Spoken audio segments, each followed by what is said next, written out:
What's up, everyone? This is Anthony Gallegos from IGN alongside Sergey Titov, executive producer on the WarZ. Hi guys. And we're here to tell you about this upcoming zombie survival game.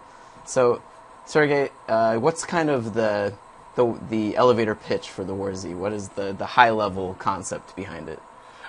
Think of WarZ as kind of mix of several genres combined in one game. So it's, if we are talking about like zombie games in general, so think of mix of Left 4 Dead, Dead Island, kind of DayZ mod, and Minecraft. Okay, Minecraft is not exactly a zombie game, but that feels... There are zombies in Minecraft. Yeah, there are zombies in Minecraft. So, and that's kind of... WarZ is a mix of all of those. So you have kind of three pillars of the gameplay for WarZ.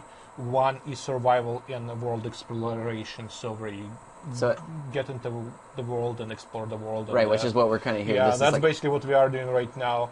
The second pillar is social interaction between players and how they collaborate and work in the world together. And third one is more like what we call the rebuilding society after zombie apocalypses, and basically people and players working on building new society, and whatever it will be, it may be like good, bad, and ugly. So we don't know how it will turn out. So when you drop into the world of the WarZ, you kind of are. It takes place in Colorado.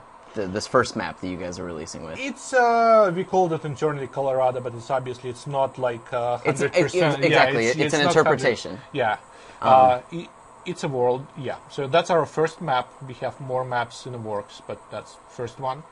And you basically drop into the world, and you don't know how world works. You don't know what the world mechanics are, and you start exploring and basically trying to find out like all things about the world, things about zombies. And so a big part of the sort of what kind of makes the mechanics behind the WarZ is that on top of, besides fighting zombies, you're also having to kind of stave off things like starvation, yes. Dehydration. Also, I take it there's like there's like medical needs, which is why you have bandages.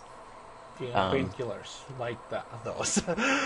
Yes, you have to maintain your health, and you have your food level and water level. It's on left lower corner. And basically, as you go through the world, you obviously get dehydrated. You become hungry, so you should keep looking for those. Also, you have your general health and your, let's say, health bar and health level. If you got hit, it goes down. If you got infected by zombies, it can go down as well. So the world that we're seeing before us. How big is the world, the initial map of the WarZ? So initial map is about 160 square kilometers. Yeah, that's about 60 to 70 square miles. Okay. So that's about your size, and the vast majority of the world knows kilometers. Yeah, it's just us dummies who don't. So obviously there's a day-night cycle to what's going on.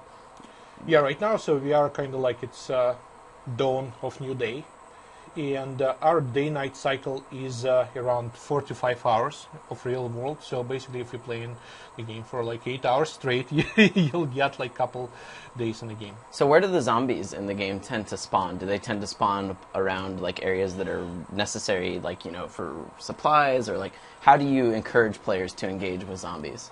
So basically, like it's like in real life. Okay, I said real life, but in real life we don't have zombies, thanks God, yet. But zombies are spawned where people lived, and because zombies are not exactly like some outer world creatures, they are just people who lived there, and then they got infected, they became zombies. So that's cities, single houses, and everything, and obviously. You will find supplies where they belong, so it's general stores or other people's houses, or maybe even some. So, for example, we are approaching town right now where there is small church that was used by survivors to kind of barricade and build their own base there. So I hope there is some supplies there, and we'll find it out. But first thing you want to do when you are approaching city, you want to kind of look and try to kind of scout and see what's around. Scout, see what's going on, and what kind of zombies you're probably going to encounter there, because it gives you a lot of information when you're looking at the zombies. Some move faster, some move slower,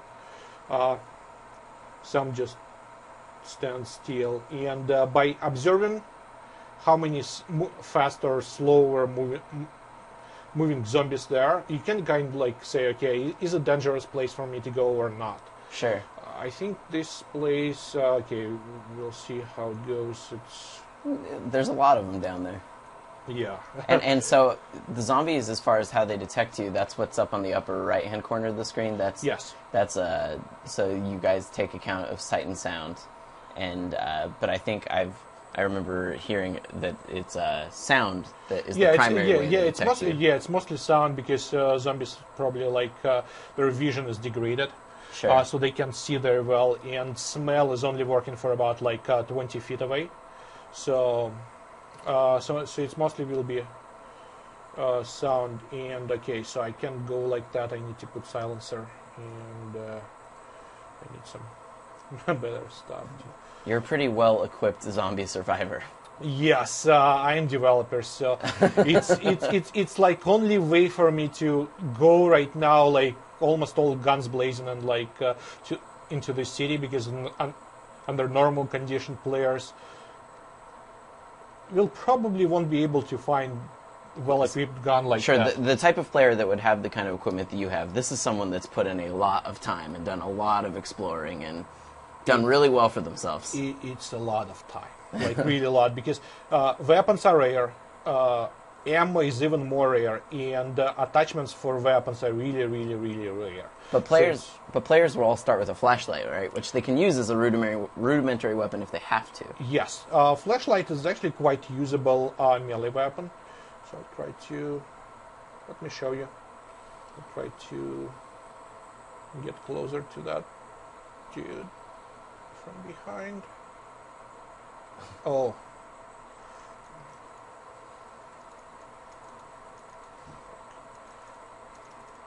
And I'm trying to hit her in the head, because only way to kill zombies in our game are headshots or blunt trauma to the head. Yeah, so you can use your flashlight. It's not ideal. I mean, obviously you're putting yourself in melee range of the zombies, which is what you basically never want to happen. But yeah. So, as far as you know, the bigger threat, though. I mean, obviously zombies are a big threat in the world, but WarZ is a multiplayer game, so the big player interaction is obviously something that you guys want to drive as well, right? Yes, and for that, it just like obviously you will have encounters with players, and some players will be like douchebags, so to say, and start killing you. Some people will try to help you, but we just created several tools to encourage people to work together. One of that tools is what we call the user-created missions. So basically in the game, let me just run away. So in the game, there are no NPCs or NPCs created missions. Yeah. So there are no quests that we created as developers or anything. So all quests that exist in the world are created by players. And players basically can create... Sorry, I'm putting some I was going to say, you can also create barricades. So you'll be safe there. So players can create quests for other players, and they can. We have some goals for missions that are predefined, and basically you can select from the list of kind of missions we pre-created. Like, okay, help me to kill 10 zombies, or bring me that items, or I won't put a bounty on the head of this guy, so he killed me once. So if there's a player that's being really mean to you, you can strike back against him. Yeah, or you can create what we call predefined missions, and that's basically you can put whatever you want as mission goal. You can say, oh, I need a shrink to talk for half an hour, and you can put whatever rewards you want, and those missions are real test for. Oh, how he get real test for trust between players. Yeah, I was going to say, it's on the honor system at that point. Yeah, because basically... I mean, I will take this time to note that everything that everyone's seeing, this is a pre-alpha build it's pre-alpha of the build. WarZ. Yeah. I mean, that's the thing, is that you guys are planning on doing you don't even have a firm release date for sure, like a wide release date, because from what I understand is October is a target that you guys want to start letting in a small group of people and then grow it out from there. Yeah. We are targeting for October for, let's say, mid of October for start our kind of first public access to the game. And then as far as pricing goes, the plan is to have the WarZ release as like a $30 standalone game. And that's it. No more. You get free content after that. Any content updates. That's it. Yes, it's basically like one-time fee. You're paying $30, and if you get into the beta, we probably will give you discount for that. Sure. And after that, all updates, all new maps, and everything is basically free for you.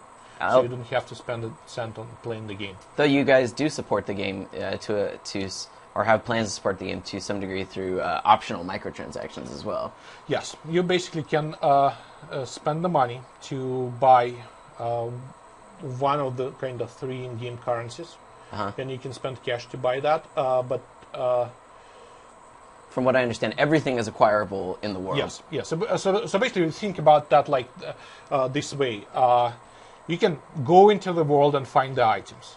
Or you can go into the market, what we call marketplace, and buy certain items. Not all items, by the way. For example, you can buy weapons. Yeah, and those you have to earn. Yeah, you can't buy guns attachments. You can't buy most of the ammo, but certain things you obviously can buy. And those things, when you buy them, it's basically like a trade-off between.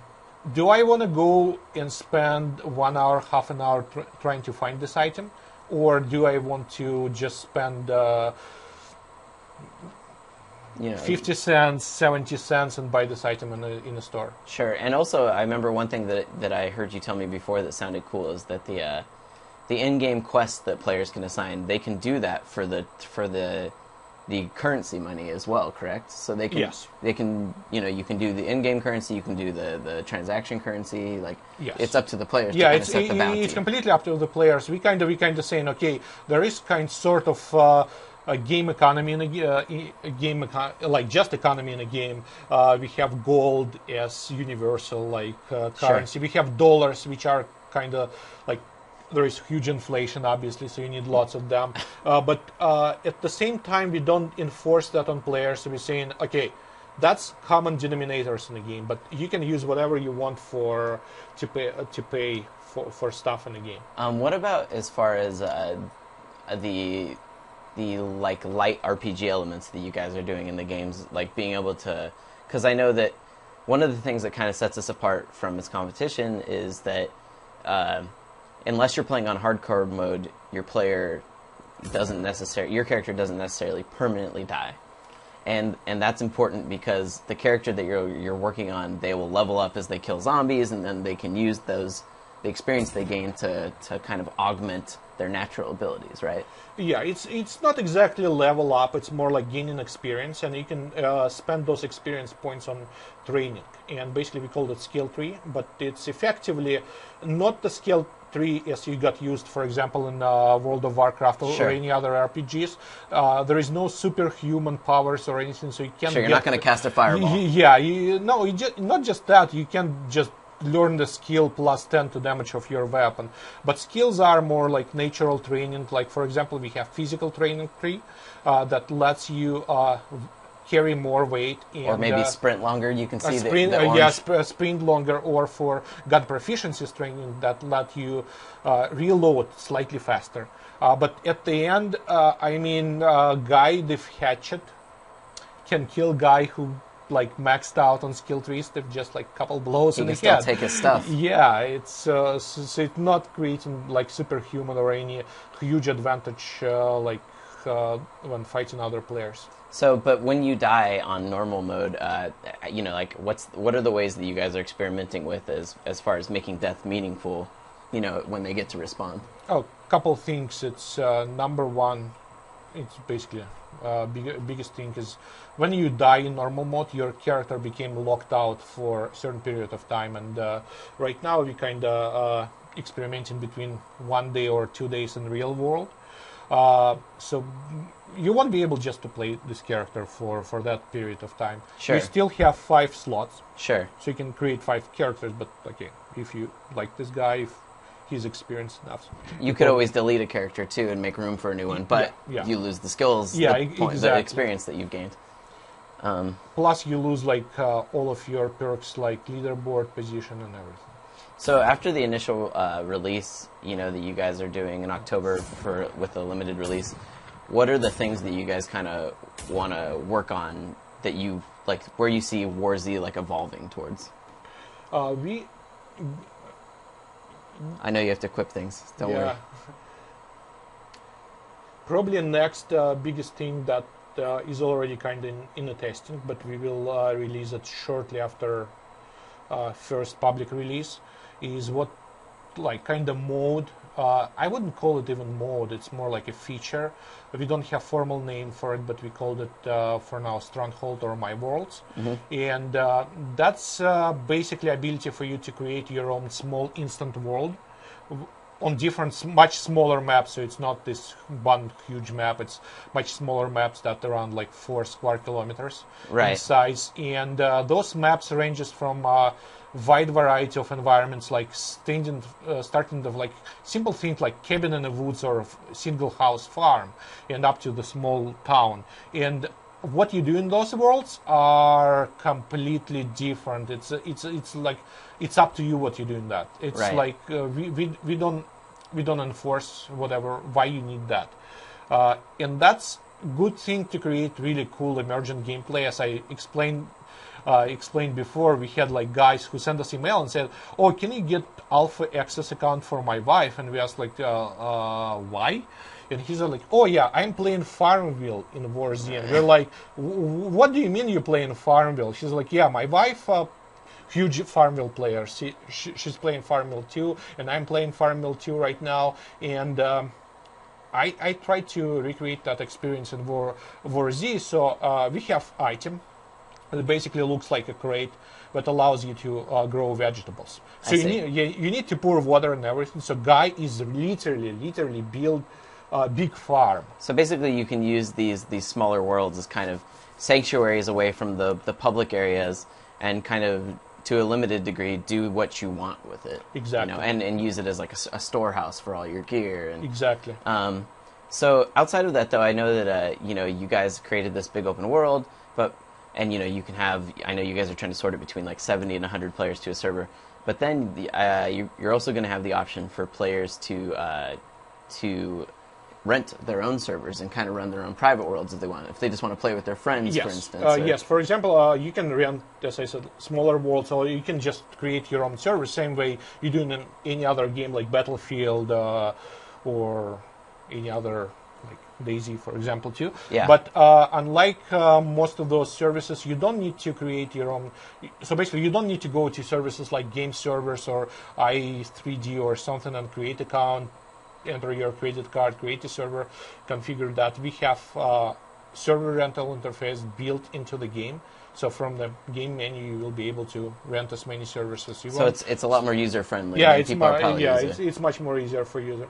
As far as pricing and that goes, all that stuff's still being worked out. Yeah. Well, did you have anything else that you wanted to kind of hit upon? I think we hit upon a lot of the major points of what you guys are doing with the WarZ. Yeah. I only want to say thanks for all of our community. We had like really good community that really involved in the game, and they basically are driving force. They driving force for whatever we are doing, and we think that when we release the game, when we launch the game, that's basically for us not just okay, we made a product, wrap up, sell it, oh cool, profit. No, for us it's just start of long road together with our fans and our players and our community to make a game that they want to play. So that's kind of a brief overview of the WarZ. Just as a reminder, what you're seeing here, this is all pre-alpha gameplay. So there's non-final animations, non-final sounds. All that's still being worked on very lovingly by Sergey and his team.